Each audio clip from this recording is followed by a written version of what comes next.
Monsieur le Président, bonjour. Monsieur Rochebert, bonjour. Vous êtes Patrice Talon, président du Bénin, un des chefs d'État de ce continent africain qui est tellement courtisé en ce moment.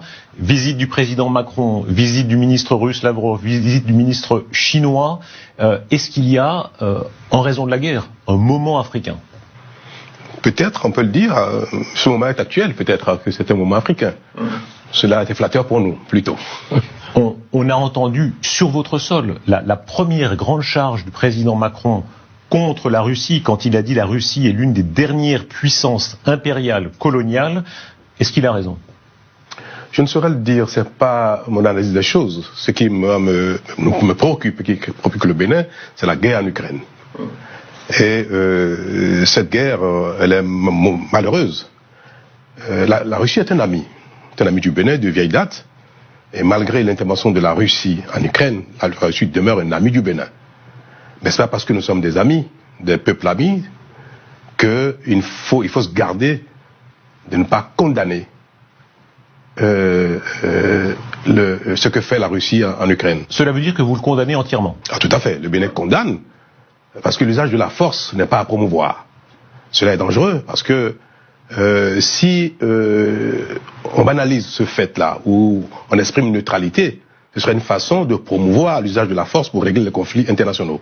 Et ce serait dangereux, notamment pour les pays du Sud, comme le Bénin, et encore davantage pour les pays qui ont une force militaire faible ou qui n'ont pas de puissance militaire. Vous aviez des relations personnelles, y compris avec le président Poutine. Tout à fait. Est-ce qu'il a commis là une erreur personnelle ? Je ne veux pas juger de l'opportunité de son intervention. Ah bah si, vous venez de dire que c'était entièrement condamnable. Non, l'usage de la force. Ah. Est-ce que la cause est juste ? Est-ce que la cause est pertinente ? C'est pas le débat. Donc, évitons de chercher si une cause, fût-elle juste, puisse justifier une intervention par l'armée dans la relation internationale. Il ne faut pas que la force soit le moyen de règlement des conflits, quelle que soit la pertinence de la cause. Comment est-ce que vous comprenez dans une partie des opinions africaines, en dépit de ce que vous dites, cette espèce de séduction qu'il y a toujours de la Russie ? Mais toutes les grandes puissances, les grandes nations font de la séduction. Chacun veut étendre sa sphère d'influence. Toutes sont impériales. Je ne sais pas si le mot convient encore aujourd'hui, mais étendre sa sphère d'influence est tout à fait commun, aussi bien à la France, à la Russie, à la Chine, aux États-Unis, à l'Angleterre, à toutes les grandes puissances. Et les relations humaines sont d'ailleurs caractérisées par ce genre de volonté. Mais pardon, Monsieur le Président, on assiste quand même à des choses étonnantes. La France a consenti des sacrifices si considérables, par exemple pour lutter contre le djihadisme au Mali. On est en 2023, on se dit que le colonialisme c'est du passé, et on voit qu'encore aujourd'hui, dans une partie des opinions africaines, il y a une séduction de la Russie, même de Wagner. Comment est-ce que vous expliquez ça ? La Russie est dans une phase difficile.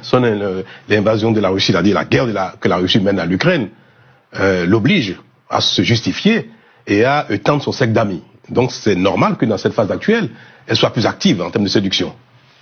Mais je continue de dire que tous les États et les responsables, les dirigeants des pays devraient s'abstenir de banaliser ou d'être neutres.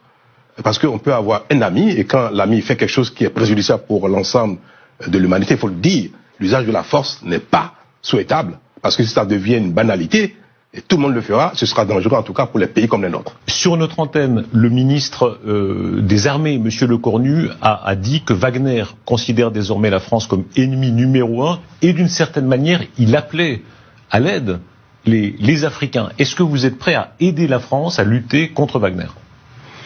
Le Bénin n'a pas à aider un pays contre un autre. Nous ne pouvons pas être un allié de la France contre la Russie. C'est pas un pays là. On parle de Wagner, donc milice. Nous ne pouvons pas être non plus alliés de la Russie contre la France ou contre la Chine et consorts. Le Bénin n'a pas d'allié, ne peut être allié d'un pays contre un autre. Wagner vient dans un environnement où nous parlons de la guerre que la Russie mène en Ukraine. Donc l'environnement est assez pollué. Parce que le prestataire privé armé, parce que Wagner, si je comprends bien, c'est un prestataire privé armé. Mais la notion d'appel, c'est-à-dire le fait de faire appel à un prestataire privé militaire, elle n'est pas nouvelle, cette notion, ce principe-là, cette notion. On a vu en Afghanistan. qu'il y a eu des prestataires, sociétés de prestations de sécurité privées qui sont intervenus pour protéger des édifices et consorts. Vous pensez là des Américains? Tout à fait. Alors, donc, ce principe n'est pas condamnable. Quoique, l'idéal serait que tout ce qui est armé soit plutôt public, d'ordre public et non privé. Ceux qui vous entendront diront « Ah, le président Talon est en train de relativiser. Il est en train de dire, certes, il y a Wagner, mais il y avait aussi des sociétés privées américaines. » En effet, je relativise le principe même de l'intervention privée militaire. Mais quelle est la cause, quel est l'objectif, ou quelle est la mission qui est confiée à cette... C'est purement sécuritaire. Est-ce que c'est un danger pour vous? Est-ce que selon vous, Wagner est un danger aujourd'hui en Afrique?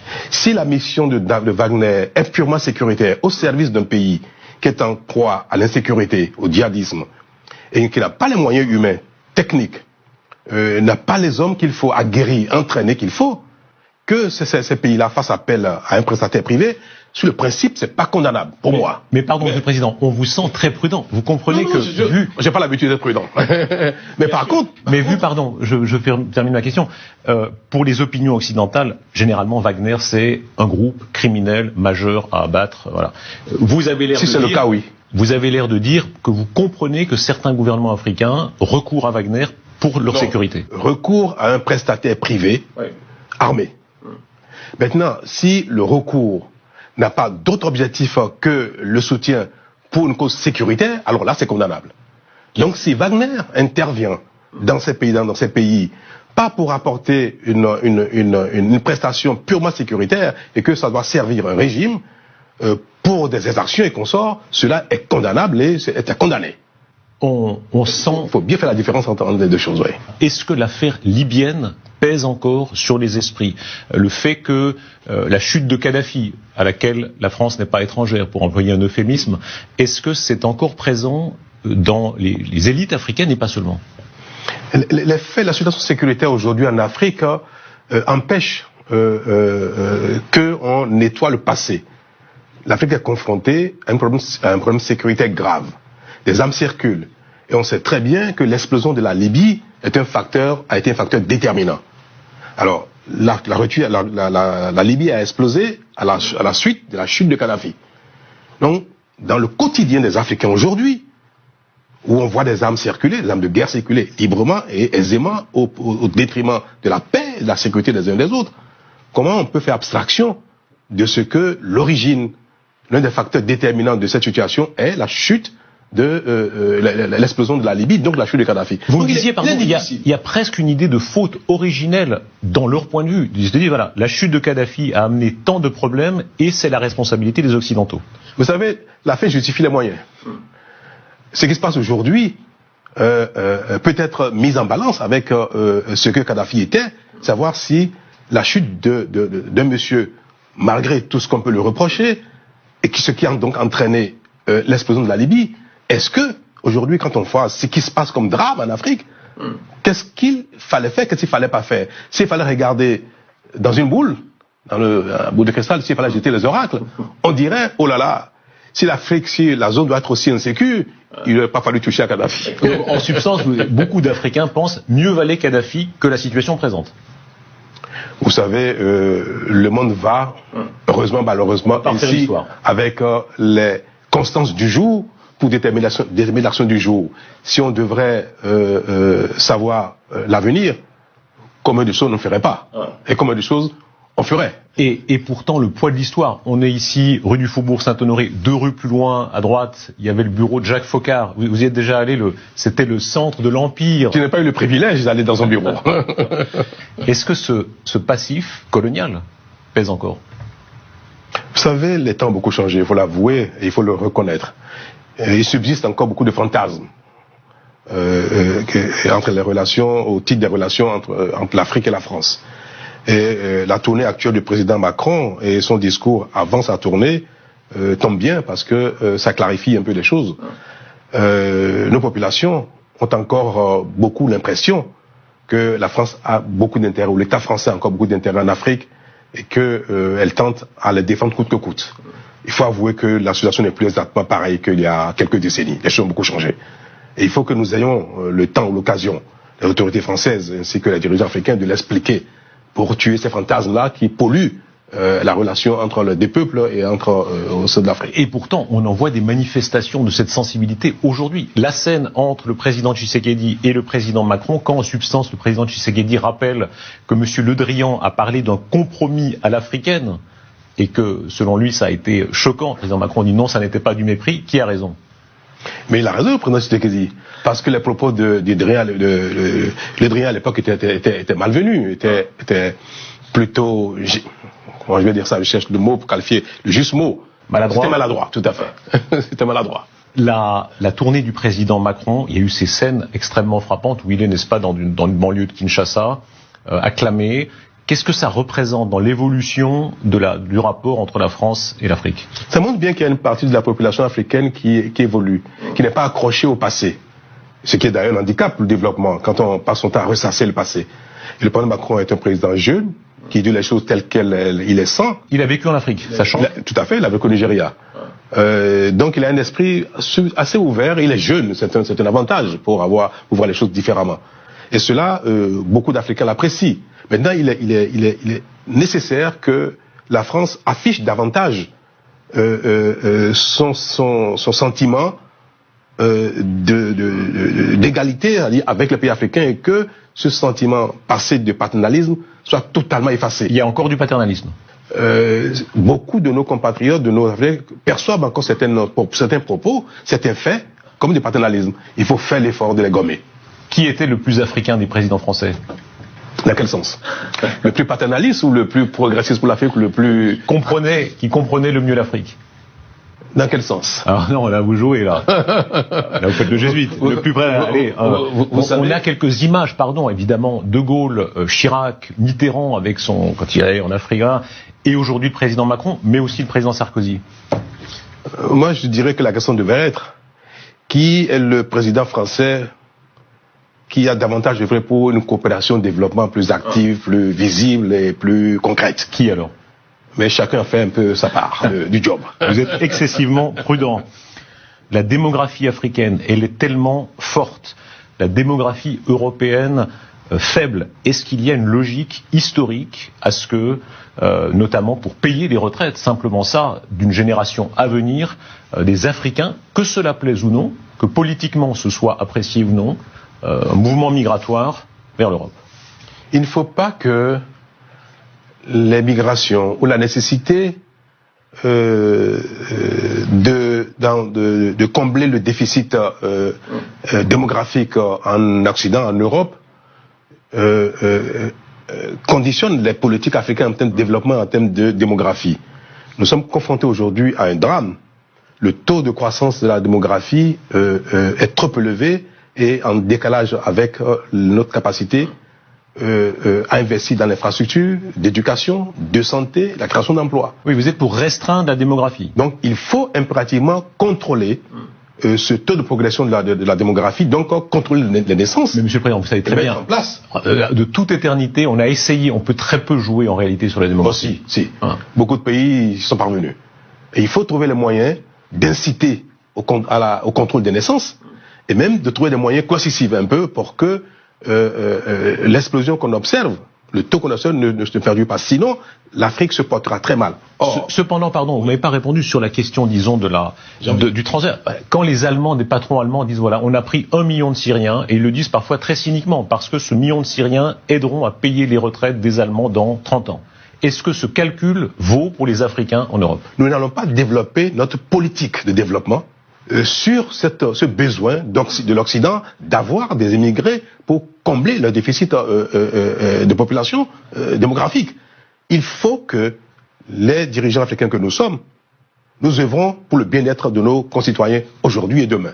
Et pour cela, il faut contrôler les naissances, il faut limiter le taux de progression de la démographie pour que nos moyens soient en adéquation avec la population. Et cependant, les migrations, qui arrête les migrations? On le voit dans l'histoire. C'est un phénomène humain, universel, qui, à travers le temps, n'a jamais pu être maîtrisé par la volonté des hommes, des dirigeants d'un instant. Les peuples ont toujours bougé. l'homme a toujours circulé et l'homme circula toujours. Pour tout ce qu'on a dit, la situation en Ukraine, le nouvel équilibre des puissances, la montée de la Chine, elle est en train, n'est-ce pas, de gagner des parts de marché en Afrique de manière tellement massive. Oui. C'est l'avenir pour vous, la Chine? Mais la Chine, c'est déjà le présent. C'est déjà le présent. Il faut constater qu'elle est une puissance incontournable. Elle donne l'exemple de ce qu'on peut partir de rien, se développer, devenir une puissance. La Chine, moi, inspire beaucoup. Le modèle chinois, l'effort sur soi, la bonne gouvernance, sont des éléments qui devraient inspirer tous les pays sous-développés, que le développement est à la portée de tout le monde. Monsieur le Président, je me permets de vous rappeler que c'est aussi une dictature qui viole les droits humains de manière tellement massive, c'est un système tellement dictatorial sur sa propre population. Vous dites ça m'inspire. La liberté et la démocratie sont un bien inaliénable. Il faut que chaque individu puisse vivre librement sur Terre et s'exprimer en ce qui concerne la gouvernance de sa communauté. C'est un bien inaliénable. Mais attention, il ne faut pas que la démocratie soit un leurre. Je vois où vous voulez en venir. Parce que on reproche à certains pays africains de ne pas suffisamment promouvoir la démocratie, la liberté, le droit de l'homme. On reproche à la Chine de ne pas suffisamment promouvoir le droit de l'homme, la démocratie. Moi, je dis une chose. Si il y a de la démocratie sans bonne gouvernance, c'est aussi grave que le défaut de démocratie. Et c'est pour ça que le développement socio-économique est un impératif autant que la démocratie et la liberté sont des impératifs. Quand on parle de l'Occident, vous avez parfois des réserves, de la Russie, vous avez des réserves très importantes. Et je rappelle, vous avez condamné l'invasion de l'Ukraine. Sur la Chine, votre premier mouvement n'est que positif. Est-ce que c'est révélateur de l'avenir, c'est-à-dire l'immense puissance démographique chinoise et l'immense puissance démographique africaine sont appelées à être, d'une certaine manière, un avenir du monde? Est-ce que vous n'avez pas l'impression qu'il y a 20 ans, il y a 10 ans, il y a aujourd'hui, les choses ont beaucoup bougé en Chine? Est-ce que vous avez vraiment l'impression que, au plan de la liberté, de la démocratie, que rien n'a bougé en Chine depuis 30, 40, 50 ans? Ça s'améliore beaucoup, mais ça, c'est pas... On verra, on multipliera les reportages. Moi, je suis dans la charge, je peux vous dire combien, parfois, la bonne gouvernance peut heurter, en apparence, la promotion de la démocratie ou de la liberté. Parfois, c'est très difficile, quand on a des mauvaises habitudes communautaires. Quoi qu'il en soit, ce sentiment, c'est parfois une angoisse en Occident, que l'avenir sera toujours plus africain, chinois, brésilien, indien, et de moins en moins français, allemand, danois. Est-ce que ça correspond pour vous à un sens de l'histoire qu'on s'en réjouisse ou non? Oh ben, tout à fait. Vous savez, moi je n'aime pas focaliser l'événement du monde sur l'Afrique, parce que parfois c'est consolateur pour nous. Et c'est pas bien. Dire que l'avenir c'est l'Afrique. Et alors, le présent. Il faut travailler pour que le présent soit agréable, qu'il y ait un bien-être, et que chacun joue sa part dans l'évolution du monde. Et personne ne peut prédire ce que sera l'humanité dans 1000 ans. Merci Patrice Talon. Merci beaucoup. Merci beaucoup.